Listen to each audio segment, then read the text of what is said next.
truth of the matter is that most people don't realize that the majority of people suffer their first major heart attack on Monday morning between 8 a.m. and 9 a.m.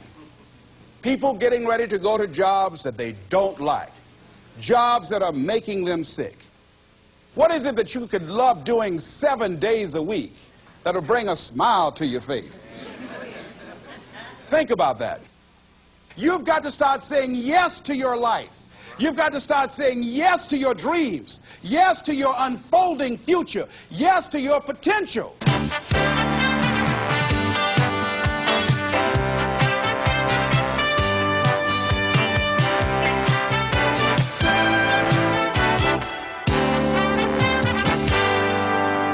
Les Brown's business is changing lives. He touches thousands of people each year. He talks to Fortune 500 companies and to personal development groups about how to find success and fulfill your dreams. In essence, his best message is himself, because Les Brown knows what it is to have come up the hard way.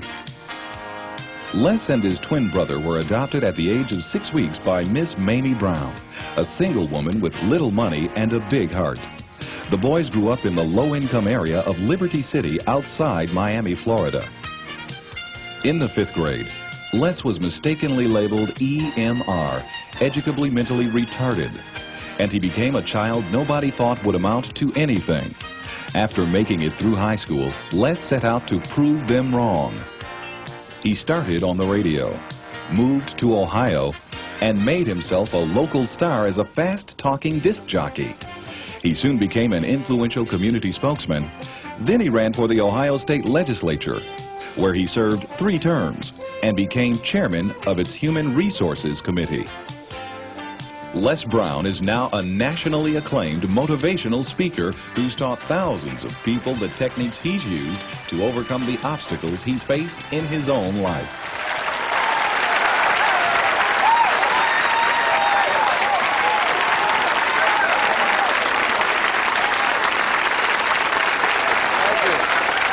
Thank you very much. Thank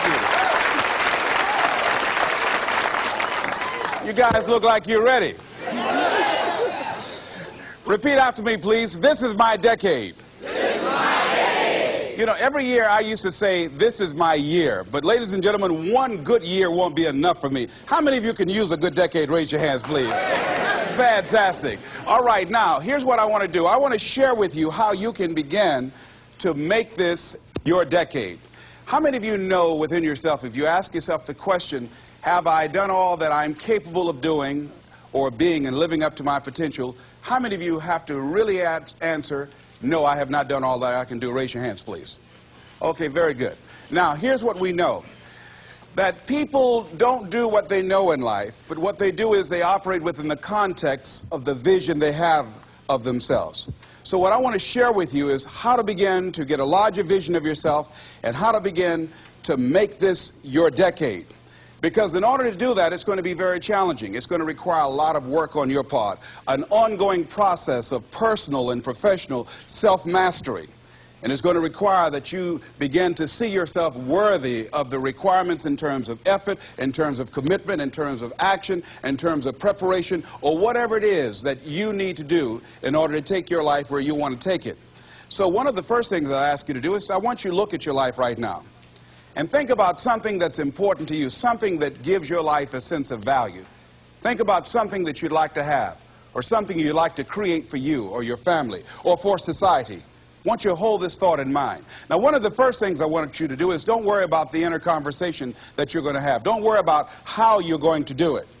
That's going to come. You're going to develop a plan of action. You will find the way. You'll become the kind of person that can attract the people, the resources, and everything you need in order to make that become reality.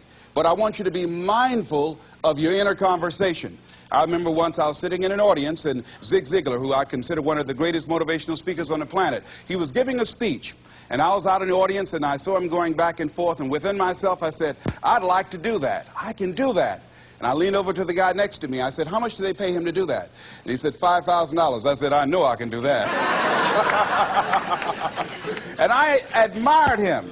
And then On the way home, when I was driving from Tampa, Florida, back to Miami, Florida, my inner conversation kicked in, and it said, Les Brown, you can't do that. You don't have a college education. Les Brown, you can't do that. You don't have the money. You don't have the contacts. You've never worked for a major corporation. What makes you think that you can make more in 1 hour talking than you've made working for a whole month?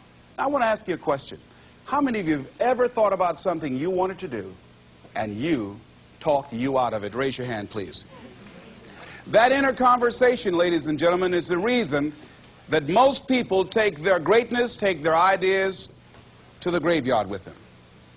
You know, the wealthiest place on the planet, a minister said recently, and it was so true, is not the gold mines in the various areas of the world or the diamond mines.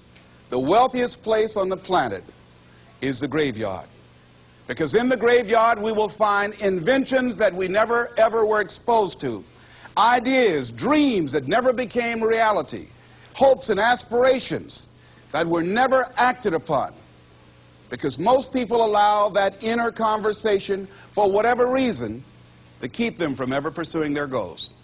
So let us begin to look at what's required in order to make this our decade. Why is it that most people don't ever reach their goals or live up to their true potential? One is fear. And there are only two kinds of fears that we're born with. The fear of falling and the fear of a loud sound. All other fears we learn, like the fear of failure. The next is the fear of success. That's one of the major challenges I had to deal with.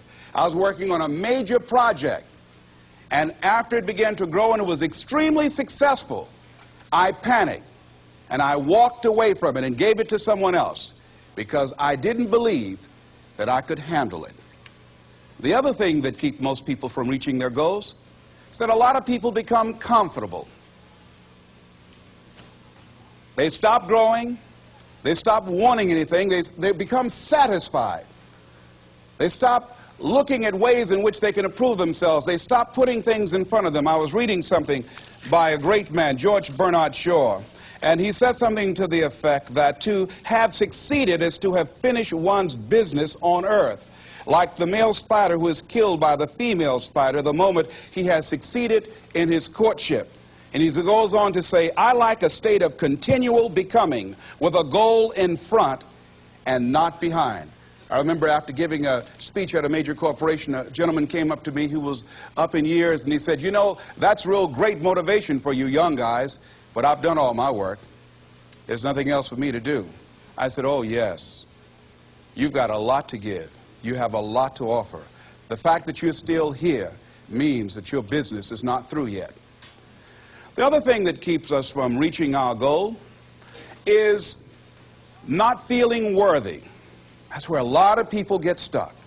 Because, see, when you don't feel worthy of your goal, you'll begin to unconsciously engage in self-destructive behavior, like procrastinating, constantly putting things off, squandering your time, and that's what life is made of.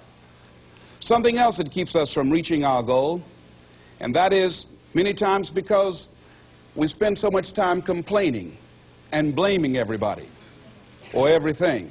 I'm reminded of a friend of mine who talked about the fact that one day he was walking by this house and some people were sitting on a porch, and there was a dog on the porch, and this dog was just moaning and groaning. So he was curious, and he asked the owner, he said, why is this dog moaning and groaning? And the owner said, because he's laying on a nail. He said, well, why doesn't he get off? He said, it's not hurting bad enough for him to get off.